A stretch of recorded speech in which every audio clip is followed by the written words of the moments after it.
ఏపీని మద్యం కుంభకోణం కేసు కుదిపేస్తోంది. ఈ నేపథ్యంలోనే Kadiri MLA Kandikunta Venkata Prasad hot comments చేశారు. మద్యం స్కామ్ లో మిథున్ రెడ్డి సూత్రధారి మాత్రమే అన్నారు ఆయన.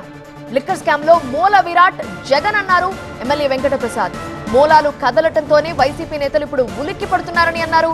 మిథున్ రెడ్డి ఐఏఎస్ సత్యప్రసాద్ కు ప్రమోషన్ ఆశ చూపించి లిక్కర్ స్కామ్ కి తెరలేపారని అన్నారు ఎమ్మెల్యే వెంకట ప్రసాద్. ఈ మద్యం కుంభకోణం జరగడానికి సూత్రధారి మిథున్ రెడ్డి, మూల విరాట్ జగన్మోహన్ రెడ్డి.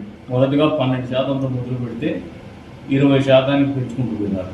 వ్యవస్థల్ని మేనేజ్ చేస్తూ మిథున్ రెడ్డి ఏమి ప్రభుత్వ అధికారి కాకపోయినప్పటికీ జగన్మోహన్ రెడ్డి గారు, ఈయన విజయసాయి రెడ్డి, వీరి మధ్య సజ్జల రామకృష్ణారెడ్డి, వీళ్ళ మధ్యన సజ్జల శ్రీధర్ రెడ్డి గారు, వీళ్ళ మధ్యన ఉన్నటువంటి ఒక నెక్సెస్ ఏదైతే వీళ్ళందరూ కలిసి ఒక ముఠాగా తయారైనటువంటి పరిస్థితులు ఉన్నాయి.